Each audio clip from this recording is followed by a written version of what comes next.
দেখুন, এই বাঁকড়া মসজিদ নিয়ে আমি কোনো মন্তব্য করব না। বাঁকড়া মসজিদটা 1890 সালে ওখানে তখন বাঁশের বেড়া দিয়ে মসজিদ প্রতিষ্ঠা হয়েছিল। 1890 সাল, তার মানে 136 বছর আগে। সেই মসজিদ কাগজে কলমে এখনও বাঁকড়া মসজিদ কমিটির নামে রেকর্ডেড আছে। তাদের নিজস্ব জায়গা, একজন ব্যক্তি এই জায়গাটা দান করেছিলেন।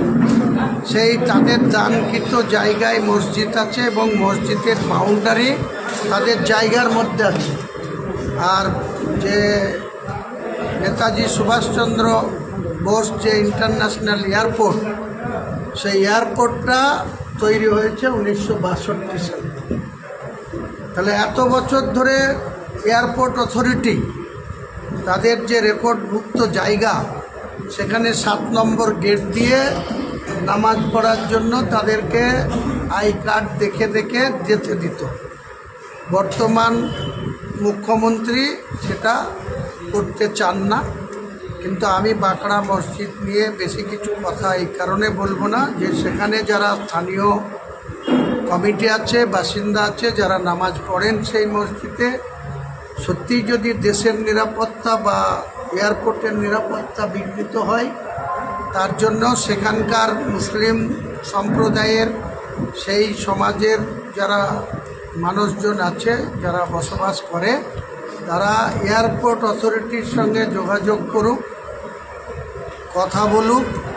এয়ারপোর্ট অথরিটি যদি বিকল্প কম্পেনসেশন দেয়, জায়গার কম্পেনসেশন এবং মসজিদের কম্পেনসেশন দেয়, তাহলে সেখানকার সমাজ সিদ্ধান্ত নেবে সেই মসজিদ সেখান থেকে সরে যাবে বা প্রশাসনের এই হস্তক্ষেপ তারা মানবে না, তারা সোজা জুডিশিয়ালের কাছে যাবে। হাইকোর্ট খোলা আছে, তারা এতদিন কেন যায়নি সেটা আমার বোধগম্য হচ্ছে না। झंडा सारे जहां से हिंदुस्तान हमारा, এই তিরঙ্গা ঝান্ডা যেটা উড়ছে তার নকশাটা করেছিল একজন মুসলমান মহিলা মেহরুন্নিসা।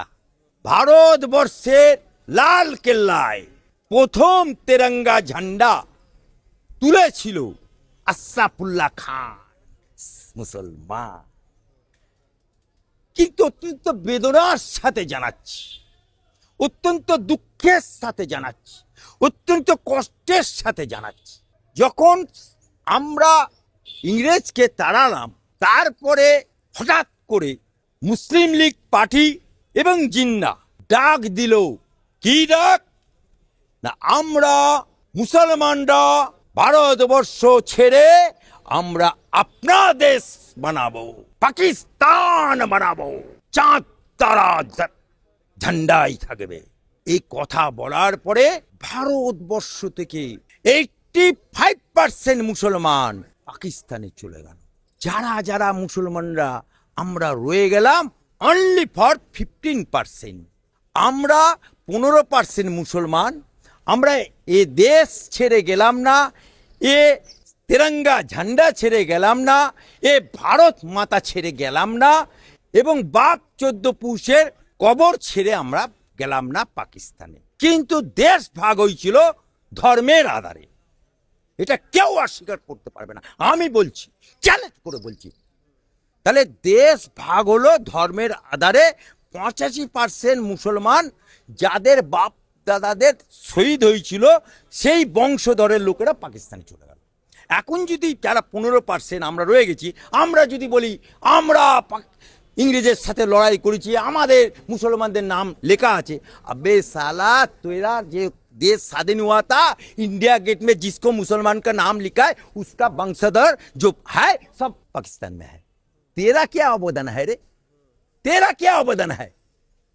আমরা 15% এই দেশে রয়ে গেলাম সংখ্যালঘু অবস্থায়, অর্থাৎ 85% হিন্দু, তাদের মাঝখানে আমরা রয়ে গেলাম। এবারে যখন পাকিস্তানে চলে গেল মুসলমানরা, ইংরেজের সাথে শহীদ হওয়ার পরে চলে গেল, তখন বহু জায়গায় মসজিদ, যেমন এয়ারপোর্টে মসজিদ, যেমন আমার পশ্চিমবাংলায় বালি নিশ্চিন্দা গ্রামে যান, হিন্দু চারিদিকে, ওখানে এককালে প্রচুর মুসলমান ছিল, তারা পাকিস্তানে চলে গেছে, সেখানে এখন হিন্দুর বাস নিশ্চিন্দে। সেই মসজিদে ছাগল বাঁধা হচ্ছে, গরু বাঁধা হচ্ছে, কারণ সেখানে মুসলমান নেই। সেই বস্তিতে সেখানে একটা মুসলমানও খুঁজে পাবেন না নিশ্চিন্দা। আবার ভারতবর্ষের বুকে নিয়ার অ্যাবাউট আমাদের মুসলিম রাষ্ট্রীয় মঞ্চ, যেটার আমি ক্ষেত্রীয় সংযোজক, সেই ক্ষেত্রীয় সংযোজক, সেটা সংঘ, আমরা তদন্ত করে সমীক্ষা করে দেখেছি ভারতবর্ষে নিয়ার অ্যাবাউট 2 থেকে 3 হাজার এরকম বিরান হয়ে পড়ে আছে মসজিদ, কারণ সেখানে মুসলমানই নেই। ঠিক সেই রকম ভাবে এয়ারপোর্টে যখন মসজিদটা তৈরি হয়েছিল তখন ওখানে বিশাল পরিমাণে মুসলমান ছিল, সেই মুসলমানরা চলে গেল পাকিস্তানে, মসজিদটা রয়ে গেল। পরবর্তীকালে ওটা airport authority, government of India পুরো জায়গাটা অ্যাকোয়ার করল। বর্তমানে যে মসজিদটা বলছে সেই মসজিদের দলিল নেই, সেই দলে পর্চা নেই, রেকর্ডে নেই, যা আছে সেটা গভর্নমেন্ট অফ ইন্ডিয়া, আর ওখানে মুসলমানও নেই। সুতরাং মসজিদ আগে না আমার দেশ আগে, মসজিদ আগে না আমার সংবিধান আনে, মসজিদ আগে না আমার কানুন আগে। আমার নবী বলে গেছে, জিস देश में खाएगा, जिस देश में पैदा होगा, जिस देश में तुम रहेगा, जिस देश में तुम लालन पालन होगा, उस देश को सम्मान करो, उस देश को, संविधान को सम्मान करो, उस देश का झंडा को सम्मान करो, उस देश को चुम्बन, माटी को चुम्बन करो। তাহলে এটা আমার নবী বলেছে, তাই ওটা ইন্টারন্যাশনাল যেহেতু বিমানবন্দর, ওখানে চীনের সাথে কন্টাক্ট, ওখানে রাশিয়ার সাথে কন্টাক্ট, বাংলাদেশের সাথে কন্টাক্ট, পাকিস্তানের সাথে কন্টাক্ট, আফগানিস্তানের সাথে। কিন্তু সেই ইন্টারন্যাশনাল বিমানবন্দরকে সিকিউরিটির স্বার্থে, নিরাপত্তার স্বার্থে, যেখানে মুসলমান অধিবাসীই নেই, এয়ারপোর্টের ভেতরে কি মুসলমান বাস করে না? তাহলে বাইরে থেকে লোক যায়, কিন্তু বাসিন্দা তো না। তাহলে সেই জায়গায় মসজিদটা যদি স্থানান্তরিত করা হয়, কোন সা পাপ হোগা, কোন সা গুনাহ হোগা? কই মুসলমান, এই যে সিদ্দিকুল্লাহ বলছেন, আরে নট করো সিদ্দিকুল্লাহর বাচ্চা, তুই তো সালাস চৌধুরী, বর্ধমানের ছেলে, আমি সৈয়দ বংশের ছেলে, তুই তো শুনে মুসলমান, তুই তো হিন্দু থেকে মুসলমান, তুই তো কনভার্টেড মুসলমান। আমি তো কনভার্টেড মুসলমান না, আমি তো সৈয়দ বংশের ছেলে। আমাকে বলতে পারবে কেউ কনভার্টেড মুসলমান? চ্যালেঞ্জ। তোর রাজনীতি, তুই তো থাকিস শ্বশুর বাড়িতে, তোর বাড়ি তো বর্ধমান।